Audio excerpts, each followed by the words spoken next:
ॐ अज्ञानतिमिरान्धस्य ज्ञानञ्जनशलाकया चक्षुरुन्मिलितं येन तस्मै श्रीगुरुवे नमः। नमामि विष्णुपादाय कृष्णप्रेष्ठाय भूतले श्रीमते भक्तिवेदान्त स्वामिनिधि नामिने। नमस्ते सारस्वती देवे गौरवाणी प्रचारिणे निर्विशेष शून्यवादी पाश्चात्य देश तारिणे नित्यानंद नमस्तुभ्यं प्रेमानंद प्रदायिने कलौ कल्मषनाशाय जानवापतये नमः। नमो महावदन्याय कृष्ण प्रेम प्रदायते कृष्णाय कृष्ण चैतन्य नामने गौरतुसे नमः। जय श्री कृष्ण चैतन्य प्रभु नित्यानंद श्री अद्वैत गदाधर शिवासादि गौर भक्त वृंद। हरे कृष्णा कृष्णा कृष्णा हरे हरे हरे राम राम राम हरे हरे। हरे कृष्णा। तो आप सभी भक्तों का हार्दिक स्वागत है आज के श्रीमद् भगवद गीता की चर्चा में। हम लोग चर्चा कर रहे हैं श्रीमद् भगवद गीता 7वां अध्याय और श्लोक संख्या 4 पे चर्चा कर रहे थे। भगवान अपने बारे में वर्णन कर रहे हैं। भगवान के प्रति आसक्ति विकसित करने का उपाय है कि भगवान के बारे में श्रवण करें। और भगवान के बारे में बेस्ट श्रवण, भगवान के बारे में सबसे बेस्ट तरीके से कौन बता सकता है? भगवान खुद ही बता सकते हैं। और फिर उसके बाद उनके जो शुद्ध वैष्णव हैं वो भी बेस्ट तरीके से बता सकते हैं। तो गीता में भगवान खुद अपने बारे में बता रहे हैं। हाँ, इसलिए प्रभुपाद जी एक लेक्चर में बताते हैं कि कुछ लोग होते हैं जो कृष्ण को स्पेकुलेट करते हैं।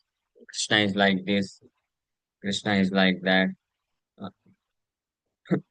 लेकिन वो स्पेकुलेशन करने का जरूरत नहीं है। वो भगवान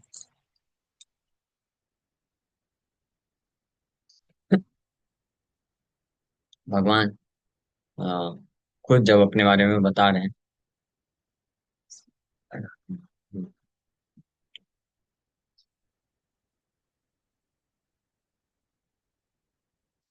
सो उसको श्रवण करके व्यक्ति जान सकता है बड़ी आसानी से कि भगवान कौन है।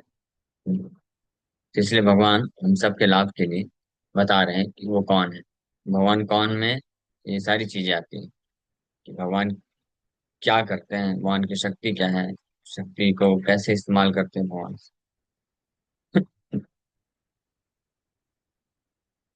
तो इस श्लोक में भगवान सबसे पहले अपनी बहिरंगा शक्ति के बारे में बता रहे हैं जिससे भौतिक सृष्टि का निर्माण हुआ है। भूमि आपो नलो वायु कम मनो बुद्धिरेव च अहंकार यम में भिन्ना प्रकृति अष्टधा। तो इसके बारे में कल हम लोग चर्चा किए थे। ये तात्पर्य में वर्णन है, सातवत तंत्र में वर्णन है। विष्णु तु त्रीणि रूपाणि पुरुषाख्यान्यथो विदु एकम तु महता सृष्ट द्वितीयं तु अंड संस्थितम् तृतीयं सर्वभूतिस्थं तानि ज्ञात्वा विमुच्यते। For material creation, Lord Krishna's plenary expansion assumes three Vishnus. The first one, Mahavishnu, creates the total material energy known as the Mahat Tattva. The second, Garbhodakshai Vishnu, enters into all the universes to create diversities in each of them. The third, Kshirodakshai Vishnu, is diffused as the all-pervading supersoul in all the universes and is known as Paramatma. He is present even within the atoms. Anyone who knows these three Vishnus can be liberated from material entanglement. तो भौतिक सृष्टि के लिए, for material creation, तो material creation भौतिक सृष्टि यानी ये बहिरंगा शक्ति का जो वर्णन यहाँ पे भगवान बता रहे हैं, अष्ट धातु भिन्न प्रकृति अष्टधा। तो इसको किस प्रकार से भगवान इसके साथ डील करते हैं, भौतिक सृष्टि को बनाते हैं, संचालित करते हैं, फिर नष्ट करते हैं। तो क्या क्या विस्तार होते हैं भगवान के, कैसे कार्य करते हैं, इसके बारे में जो जानता है तानी ज्ञात्वा विमुच्यते, वो ये जानने मात्र से इस भौतिक बंधन से मुक्त हो जाएगा। इसको बोलते हैं माया के बारे में जानने से माया से मुक्त हो जाना। कुछ लोग सोचते हैं कि डायरेक्ट केवल कृष्ण के बारे में सुनने से ही मुक्त होंगे, माया के बारे में ज्यादा सुनेंगे तो माया में फंसे रह जाएंगे, लेकिन ऐसा नहीं है। भगवान के सम कनेक्शन में अगर माया के कार्यकलापों को सुनते हैं तो उससे भगवान के प्रति आसक्ति विकसित होगी और माया से आसक्ति नष्ट हो जाएगी, और इस प्रकार से माया के बंधन से छूट जाएगा। जो व्यक्ति भगवान के इस प्रकार से माया बहिरंगा शक्ति के साथ जो लीला हुई है, सृष्टि लीला जिसको बोलते हैं, इस डिस्कशन को नहीं सुनते हैं, इसको अवॉइड करते हैं और केवल कृष्ण के डायरेक्ट लीलाओं को ही सुनना चाहते हैं, तो वो कभी ही नहीं समझ पाते हैं कि ये जो भौतिक सृष्टि है, बहिरंगा भौतिक जगत है, ये भगवान पे किस प्रकार से निर्भर है, या ये भगवान से अलग नहीं है, भिन्न नहीं है। भिन्न नहीं मतलब कि भगवान से स्वतंत्र नहीं है ये, भगवान इसके सुप्रीम कंट्रोलर है। और इस प्रकार से वो लोग माया को और कृष्ण को अलग अलग रूप में देखते हैं, और इसके कारण माया से नहीं छूट पाते हैं। ऐसे प्रवृत्ति, इस प्रकार के लोग या तो जो है मायावादी बन सकते हैं, या सहजिया बन सकते हैं, भौतिकवादी। भौतिकवादी मतलब फाइनली वो कृष्ण को छोड़ करके पूरी तरीके से माया के कार्य में लग जाते हैं। सहजिया मतलब माया के डिस्कशन को छोड़ के कृष्ण के जो कार्यकलाप है उसको चीप ले लेते हैं, सस्ते ले लेते हैं, और इससे तत्व नहीं जान पाते हैं। इसे भागवत में पहले जो 9 स्कंद है उसमें बड़े डिटेल से पुरुष के रूप में भगवान कैसे कार्य करता है। पुरुष मतलब ये 3 विष्णु, ये 3 विष्णु को पुरुष बोला जाता है। पुरुष एक्सपेंशन, पुरुष अवतार इनको बोला जाता है। भगवान के 5 प्रकार के अवतार हैं। ये पांचों प्रकार के अवतार के कार्यों को बड़े ध्यान से सुनना चाहिए, समझना चाहिए। परीक्षित महाराज भागवत में ये शौनक आदि ऋषि भगवान के बोले, यानी यानी रूपाणी अवताराणी, जो राम कृष्ण यो, भगवान कृष्ण बलराम आए, और लेकिन उनके बस बारे में मुझे हमको नहीं जानना है, उनके बारे में तो आप बताइए ये डिटेल में। लेकिन यानी यानी रूपानी, उन्होंने अन्य जो जो प्रकार के रूप लिए हैं, और उन रूप को अवतार को लेकर के उन्होंने जो जो प्रकार के कार्य किए हैं उस सबका भी वर्णन करिए। इसलिए सुखदेव गोस्वामी फिर ये 5 प्रकार के अवतार, पुरुष अवतार, लीला अवतार, मनवंतर अवतार, सत्यावेश अवतार, ये गुणा अवतार, ये सबका वर्णन विस्तार से करना चालू करते हैं। तो इसमें पुरुष अवतार सृष्टि लीला करते हैं। सृष्टि लीला पुरुष अवतार, पुरुष अवतार ये 3 विष्णु के, 3 विष्णु जो हैं इनको पुरुष अवतार बोला जाता है। विष्णु स्तु त्रीणि रूपाणी पुरुष आख्यानि अथो विदु, पुरुष के नाम से विख्यात हैं पुरुष। एकम तो महता श्रेष्ठ, जिसमें से जो पहले विष्णु है, एकम पहला फर्स्ट विष्णु, उनको महाविष्णु भी बोला जाता है, क्योंकि महतः श्रेष्ठ वो पूरे ब्रह्मांड को प्रकट करता है। यानी ये जो भौतिक तत्व है, इस श्लोक में जो आया है, भगवान बोल रहे हैं भूमिरापो नलो वायु खम मनो बुद्धिरेव अहंकारिति यम में भिन्न प्रकृति, ये मेरी भिन्न प्रकृति है। तो इसमें भगवान जो बोल रहे हैं मेरी भिन्न प्रकृति, तो इसको कौन वास्तविक रूप में कार्य में इनडायरेक्ट कार्य कौन करता है, इसमें महाविष्णु के रूप में कृष्ण ये करते हैं। ये कृष्ण कृष्ण का डायरेक्ट कनेक्शन नहीं, ये भौतिक अष्ट धातु अष्ट प्रकार के जो शक्तियां हैं, डायरेक्ट भगवान का कनेक्शन है, लेकिन फिर भी भगवान इति यम में भिन्न प्रकृति बोल रहे हैं। तो भिन्न प्रकृति बोल करके सूचित कर रहे हैं भगवान कि डायरेक्ट उनका कोई लेना देना नहीं है माया से, महामाया के साथ। लेकिन मैं सबसे सूचित कर रहे हैं कि वही है, वही करते हैं, लेकिन अपने दूसरे रूप में करते हैं। वो कौन सा रूप है, महाविष्णु के रूप में पहले ये सप्लाई करते हैं, और जिसमें फिर ये सारे तत्व आते हैं, ब्रह्मांड आता है, अनेकों असंख्य ब्रह्मांड उनके रोम रोम से निकलते हैं। ये महाविष्णु का कार्य होता है। फिर उसके बाद एक एक ब्रह्मांड के अंदर प्रवेश करके फिर ब्रह्मांड के अंदर का कार्य करना है। उसके लिए द्वितीयम तो अंड संस्थितम, द्वितीयम दूसरे, अंड संस्थितम मतलब ब्रह्मांड के अंदर स्थित होते हैं। तो सबसे पहले अपना निवास स्थान बनाते हैं। अब भगवान के पसीने से वो ब्रह्मांड, एक ब्रह्मांड जल से भर जाता है। उसमें भगवान गर्भोदक्षाई विष्णु, गर्भोदक बोला जाता है उसको, ब्रह्मांड के गर्भ का उदक, उदक मतलब पानी, गर्भ मतलब गर्भ, ब्रह्मांड का गर्भ उदक, इसलिए गर्भोदक शाही, शाही मतलब लेटने वाले, गर्भ के सागर में लेटने वाले भगवान, इसलिए गर्भोदक शाही विष्णु नाम हो गया। अब पहले विष्णु का नाम क्या है, महाविष्णु भी बोलते हैं, और दूसरा नाम है उनका कारणोदक शाही विष्णु, क्योंकि कारण सागर बोला जाता है उसको। कारण मतलब कारण बनता है असंख्य ब्रह्मांड की उत्पत्ति के लिए, तो इसलिए उस सागर का नाम हो गया कारण सागर। और उस सागर में शाही मतलब शयन करने वाले, इसलिए कारणोदक शाही विष्णु भी बोलते हैं भगवान महाविष्णु को, जिनसे असंख्य ब्रह्मांड रोम रोम से निकलते हैं। और ये तीनों विष्णु के बारे में ब्रह्म संहिता में एक एक श्लोक डेडिकेट किया गया है। उसमें ब्रह्मा जी बताते हैं द्वितीय विष्णु गर्भोदक्षाई विष्णु है, जो कि फिर ब्रह्मांड के भीतर इन भौतिक तत्वों का इस्तेमाल करके पहली सृष्टि करते हैं। महतः महतः सृष्ट सृष्टुर एकम तो महतः सृष्टुर, तो महत सृष्टुर महान कर्ता, सृष्टिकर्ता महाविष्णु वे जो तत्व देते हैं और ब्रह्मांड देते हैं। उसके बाद फिर प्राइमरी क्रिएटर बन जाते हैं गर्भोदक्षाय विष्णु, जो एक ब्रह्मांड के भीतर असंख्य ग्रहों को उत्पन्न करते हैं।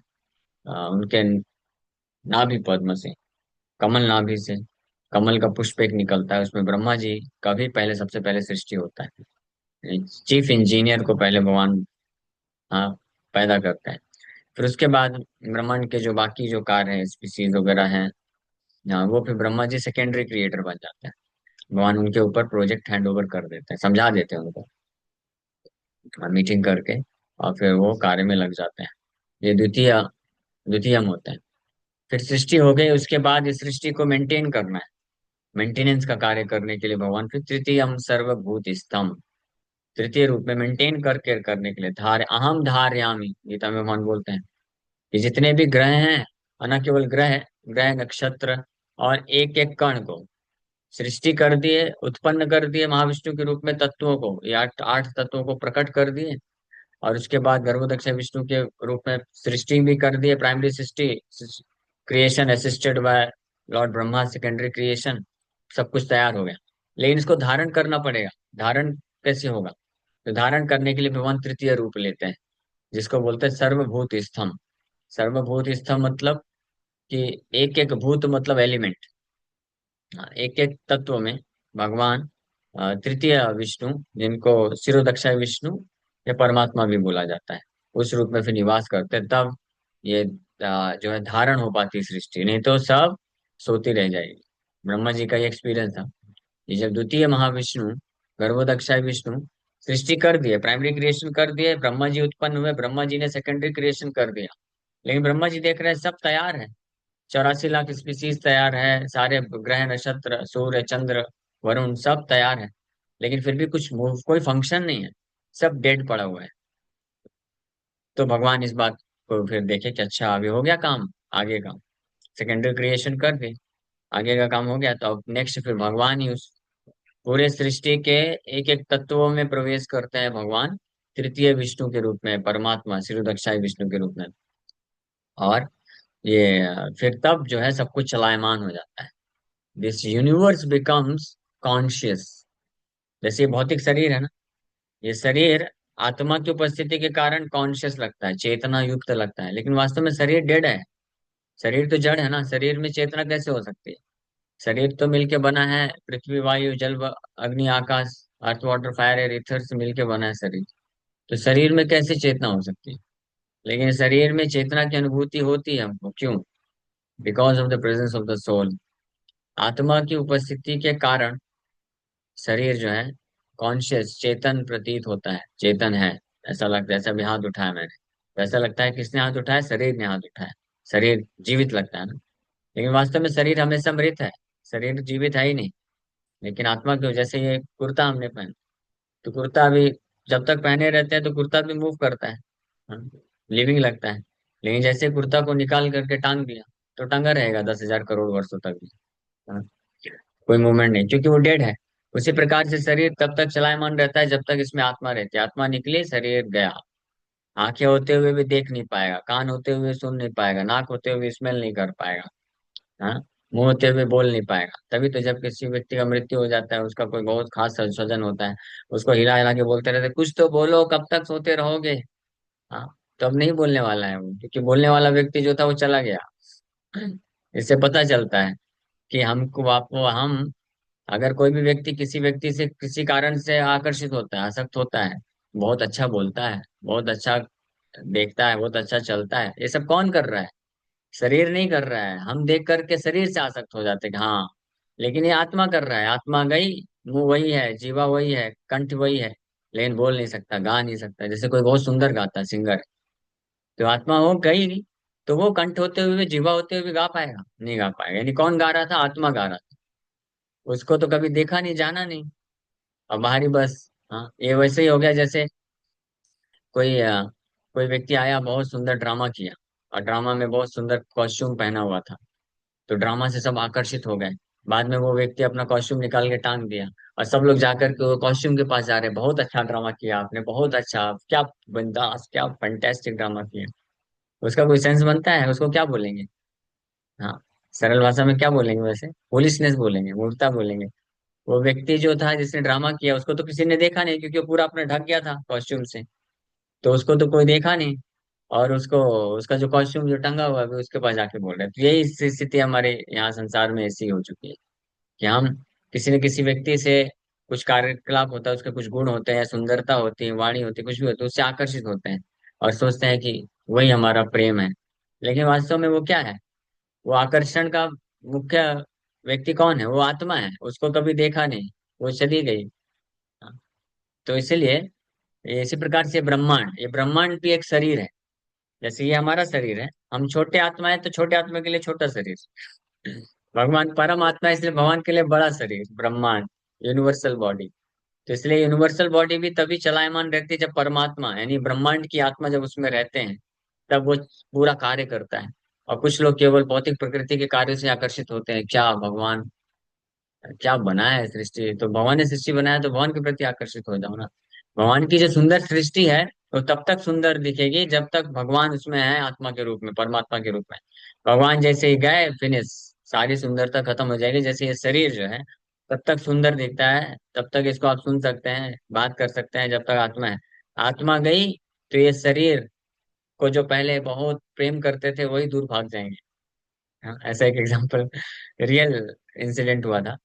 एक पति पत्नी बहुत प्रेम करते थे, लेकिन पति का अचानक से जब मृत्यु हो गया रात्रि को, तो वो एक रात भी वो पत्नी रुक नहीं पाई। वो छोड़ के लॉक करके चली गई, अपने फ्रेंड के पास रुकी रात भर। उसको इतना डर लगने लग गया। हाँ, कोरोना के टाइम पे भी ऐसी वही पति है जिसको बहुत प्रेम करती थी, हमेशा साथ में रहती थी। अभी अचानक से वो बस क्या हुआ है, सो ही तो रहा है। हाँ, लेकिन शरीर छोड़ दिया, डर उत्पन्न हो गया, नहीं, अब कोई आकर्षण नहीं रह गया। विश्व की सबसे सुंदर स्त्री होगी, मिस वर्ल्ड, मिस यूनिवर्स, मृत्यु हो जाए, कोई जाएगा उसके पास उसको आलिंगन करने के लिए? हाँ, आलिंगन करने तो दूर की बात है, उसको देखने में भी उसको देखेगा भी नहीं। तो इसका मतलब क्या है? इसका मतलब यही है कि आत्मा ही है सब कुछ, आत्मा ही सुंदर है, आत्मा के प्रति आकर्षण है। हाँ, और आत्मा के प्रति आकर्षण या आत्मा की सुंदरता क्यों? क्योंकि आत्मा भगवान का अंश है। तो भगवान बहुत सुंदर है, इसलिए अंश होने के कारण आत्मा आंशिक रूप से सुंदरता या आकर्षण को प्रकट करता है। तो हमारा वास्तविक आकर्षण और प्रेम भगवान के प्रति है वास्तव में। और भगवान के कारण, भगवान के प्रति होने के कारण वो उनके अंश में, अंश मात्र में प्रकट होता है। और वो भी इल्यूजरी रूप में, फिर भौतिक शरीर के रूप में प्रकट हो जाता है। जैसे कितना बड़ा इल्यूजन है। हाँ, कितना बड़ा, इसको क्या बोलेंगे, मूर्खता बोलेंगे, लेकिन पूरी सृष्टि में सब भ्रमित है। मैं भी हूँ, मैं किसी को दोष नहीं दे रहा हूँ, आप माफ करिएगा। मैं खुद भी हूँ, लेकिन हम अभी गीता की जब फिलोसफी चर्चा कर रहे हैं तो सत्य बताना पड़ेगा ना। तो मैं मोहित हूँ, सही बात है। देवतागण भी मोहित हैं, सब लोग मोहित हैं। ये शरीर कोई भौतिक तत्व से बने हुए शरीर कोई सब कुछ मान करके कार्य करते हैं। हाँ, तो आत्मा मेन आकर्षण का सेंटर ऑफ अट्रैक्शन है। और आत्मा क्यों है? क्योंकि भगवान है। तो अल्टीमेटली हम सबको भगवान के प्रति आकर्षण है, प्रेम है। तो वहीं वापस से हमको ओरिजिनली उधर ही जाना चाहिए, तो हमारा लाइफ सफल हो जाएगा। एनीवे, तो यहाँ पे तृतीयम सर्वभूत स्तंभ, जो तृतीय विष्णु हुए, जिनको शिरोदक्षा विष्णु भी बोला जाता है। तो ये जो तृतीय द्वितीय विष्णु है, गर्भोदक्षा विष्णु, तो जब सृष्टि बन चुकी, ब्रह्मा जी क्रिएट कर दिए, तब उसको चलायमान करना था। तो उसके लिए भगवान अपना एक विस्तार करते हैं, अपना एक जो है हेडक्वार्टर बनाते हैं वापस से। हाँ, श्वेत द्वीप में। और शिरोदक्षा विष्णु के रूप में वहां पे उपस्थित रहते हैं, क्योंकि मेंटेनेंस के लिए फिर जो है देवतागण लोग अप्रोच कर सके। फिर वही शिरोदक्षा विष्णु अपना असंख्य विस्तार करके एक एक तत्व में जा करके परमात्मा के रूप में रहते हैं। एक एक कण में भगवान है परमात्मा के रूप में। अगर एक कण में भगवान नहीं रहेंगे तो कण अपना फंक्शन नहीं कर पाएगा। परमात्मा, हाँ परमात्मा ही। हाँ, उनके उपस्थिति के कारण ही परमाणु है। हम लोग जो पढ़ते हैं ना, एटम वगैरह, एटम कार्य कर रहा है, उनके उपस्थिति के कारण ही, नहीं तो कैसे करेगा। मुझे, मैं जब साइंस पढ़ता था, मेरे को एक क्वेश्चन आता था, वो लोग जब दिखाते थे हाइड्रोजन ऑक्सीजन सोडियम, बहुत एटम है, इतने इतने इलेक्ट्रॉन प्रोटॉन न्यूट्रॉन है, और ऐसे ऐसे उनका स्ट्रक्चर है, ऐसे ऐसे वो करता है। मुझे डाउट होता था ये सब इतना स्ट्रक्चर ऐसे बनाया गया है, सब कुछ मैनेज कैसे होता है ना। कोई भी है तो मैनेज कैसे होगा, अपने आप कैसे हो जाएगा, वो तो डेड मैटर है। तो उस वक्त तो कुछ पता नहीं चला। बाद में जब पढ़े तो पता चला कि परमात्मा उसके अंदर है, वो सब मैनेज करते हैं, उनके कारण वो सब स्थित है अपने अपने ऑर्बिट में। भगवान गीता में बोलते भी हैं इसके लिए, ग्रहों के लिए, जितने असंख्य ग्रह हैं पूरे ब्रह्मांड में, तो अपने अपने कक्ष में उपस्थित हैं असंख्य ग्रह, क्योंकि मैं उसके अंदर हूँ। इसलिए भगवान जैसे उसको छोड़ देंगे, गिर जाएगा वो ग्रह। जैसे शरीर है, अभी बहुत अच्छा कार्य कर रहा है, बोल रहा है, चल रहा है, जैसे ही शरीर डेड हुआ, आत्मा निकली, तो ये बोलते बोलते ढेर हो जाएगा, है ना। ये वैसे ही है। तो इसी प्रकार से एक एक तत्व के अंदर, तो ये है तृतीय विष्णु, परमात्मा।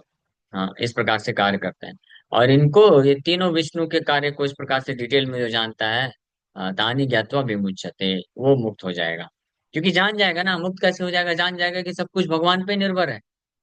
इल्यूजन से मुक्त हो जाएगा, क्योंकि जानेगा ना कि संसार की भौतिक प्रकृति की जो भी सुंदरता है, आकर्षण है, ये सब क्या है, ये भगवान के कारण है, भगवान कार्य कर रहे हैं इसलिए है। तो ओरिजिनली भगवान का ही है, तो भगवान के प्रति आसक्त होगा, फिर माया से छूट ही जाएगा ना। सिंपल सी बात है। जैसे अ, मान लीजिए कोई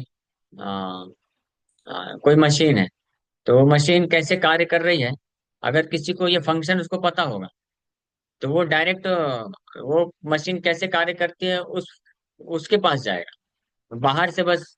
हाँ, जैसे गाड़ी है, गाड़ी चलती है, तो जिसको नहीं मालूम वो गाड़ी कैसे दौड़ती है, तो हो सकता है वो चक्का को चलाना चालू कर देगा कि हाँ ये पहिया है, इसको या तो ढकेलेगा या तो चक्के में कुछ लगा करके घुमाएगा, है ना, तो उसी से आकर्षित रहेगा वो। लेकिन जिसको मैकेनिज्म पता होगा कि अंदर ड्राइवर का सीट है, स्टेयरिंग है, चाबी लगाओ, एक्सीलेटर लगाओ, तो चलता है, तो उधर जाएगा। तो इसी प्रकार से जिसको ये ज्ञान होगा भौतिक तत्वों के बारे में, या भगवान कृष्ण कैसे कैसे भौतिक सृष्टि लीला करते हैं, तो वो भौतिक सृष्टि के माया के कार्यों से आकर्षित नहीं होगा, वो मूल कारण भगवान के प्रति फिर आकर्षित हो जाएगा। ये सिंपल है, साइंस है, विज्ञान है ना। ऐसा नहीं है बस कि ऐसा कैसे हो सकता है कि इस प्रकार से तीन विष्णु के बारे में कोई जानेगा कैसे कैसे कार्य हैं तो मुक्त कैसे हो जाएगा माया से, तो ऐसे ही मुक्त हो जाएगा, क्योंकि भगवान के प्रति वो आसक्त हो जाएगा ये जानने से। तो इसलिए ये सृष्टि लीला बहुत जरूरी है, इसलिए भगवान यहाँ पे गीता में ये विस्तार से बता रहे हैं कि ये मेरी प्रकृति है, और बहिरंगा प्रकृति के बारे में भगवान पहले बताए, अष्ट धातु से बनी हुई। ठीक है, एक पैराग्राफ इसका और हम लोग कल इसको और थोड़ा चर्चा करेंगे। Thank you very much. किसी वक्त का कोई प्रश्न है, पूछ सकते हैं। हरे कृष्ण। कैसे देखा जा सकता है? आत्मा को कैसे देखा जा सकता है? आत्मा को देखने के लिए आत्मा की आंखें खोलनी पड़ेंगी। आत्मा की आंखें अभी हमारी सो रही हैं, तो इसलिए हम नहीं देख पा रहे। हाँ, इन आंखों से आत्मा को नहीं देख पाएंगे। आत्मा को देखने के लिए क्या चाहिए? प्रेमांजनाचुरित भक्ति विलोचनेन संतः सदैव हृदयेषु विलोकयन्ति यम श्याम सुंदरमचिन्त्य गुणस्वरूपम गोविंदमादिपुरुषम तमहं भजामि। भगवान श्याम सुंदर के प्रति जब प्रेम विकसित हो जाएगा, तो आप देख पाएंगे, परमात्मा को देख लेंगे, भगवान को देख लेंगे, तो सारी आत्मा तो उन पे निर्भर है, तो दिख ही जाएगी अपने आप। आपको स्पष्ट दिख जाएगा, अरे ये मेरा बेटा नहीं, नहीं बेटा नहीं है ये कौन है, ये कृष्ण का दास है। हाँ, ये मेरी पत्नी, हाँ ये भी कृष्ण की दासी है, ये मेरे माँ बाप, हाँ ये भी कृष्ण के दास दासी हैं। पूरा जगत में सबको आप देख पाएंगे कि ये कृष्ण के हैं। वही आत्मा का दर्शन है, क्योंकि आपको परमात्मा का दर्शन हो गया ना, भगवान कृष्ण का दर्शन हो गया। तो कृष्ण के प्रति जो भक्ति विकसित कर लेता है, प्रेम विकसित कर लेता है, तो ना केवल वो कृष्ण को देख सकता है, बल्कि सारी आत्माओं को देख सकता है, अपनी आत्मा को भी देख पाएगा, है ना। ऐसा नहीं होगा कि ऐसे खोल के, हृदय खोल के देखेगा। देखने का, इन आंखों से हम क्या देख सकते हैं, कुछ नहीं देख सकते। ये आंखें भौतिक चक्षु है, नहीं देख सकते। मन की चक्षु वो भी भौतिक ही है, क्योंकि मन भी तो भौतिक तत्व है।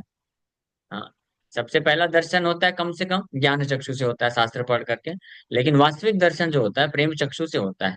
प्रेम चक्ष से देखे, हाँ, न स्थावर जंगम, कविराज गोस्वामी लिखते हैं, प्रेम चक्षु से जो भक्त होता है शुद्ध भक्ति के स्तर में, वो वास्तविक रूप में दर्शन कर पाता है, भगवान का भी, पूरे जगत का भी, सभी जीवात्माओं का भी।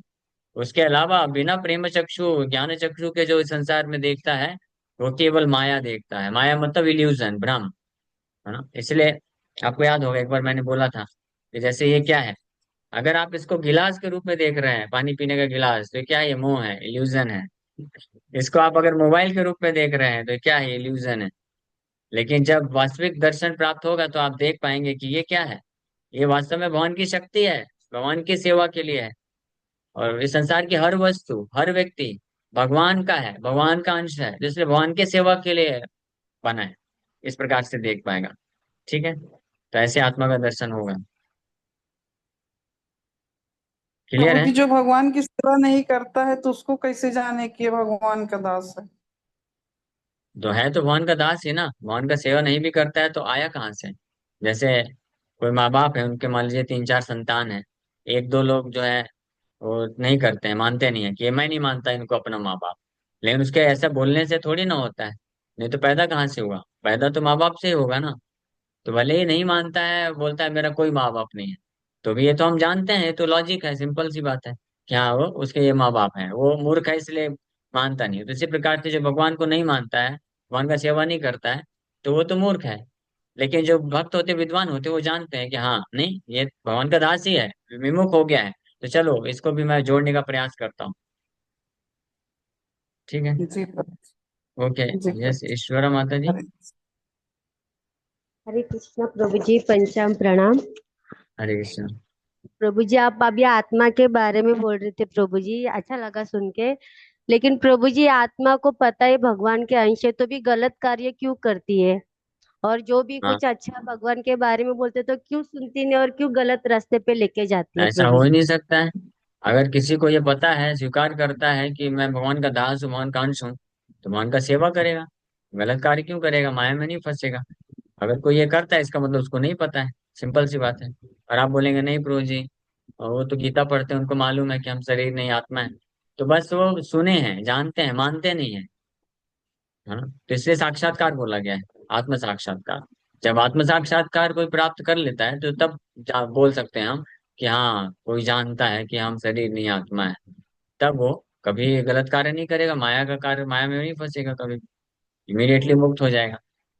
हम्म, ठीक है नहीं ना। प्रभु जी, कई जन बहुत जन को बोलते हैं ना कि हम केवल आत्मा है, तो कोई जन ना उल्ट मतलब अलग ही बोलते प्रभु जी। जैसे जो ये लोग रहते हैं ना, बौद्ध जन जो जय भीम वाले, वो कभी नहीं समझते। हम बोलते हैं किंतु भगवान के बिना तुम सांस भी नहीं ले सकते, तो हाँ कुछ तो, अलग ही हाँ, बोल देते प्रभु जी। हाँ तो नहीं समझते हैं, ठीक है, हम धीरे धीरे प्रचार करते हैं, तो आप प्रयास करते रहिए।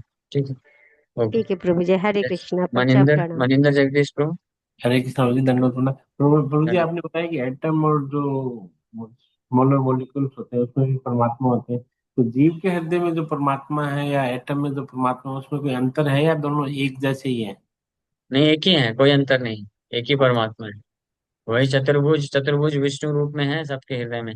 और ऐसे असंख्य परमात्मा विस्तार करते हैं, लेकिन वास्तव में वो असंख्य नहीं है, वो एक ही है। ये भगवान की अचिंत्य शक्ति है, इसको बोला जाता है। प्रभुपाद जी इसको समझाने के लिए उदाहरण देते हैं कि जैसे एक सूर्य होता है आकाश में, तो वो सबके सिर के ऊपर दिखता है एक ही सूर्य, लेकिन सबको अपने अपने सिर के ऊपर देख सकता है। तो उसी प्रकार से एक ही परमात्मा, वो जो है हर जीवात्मा, हर भौतिक तत्व में उपस्थित होकर के संचालित करते हैं।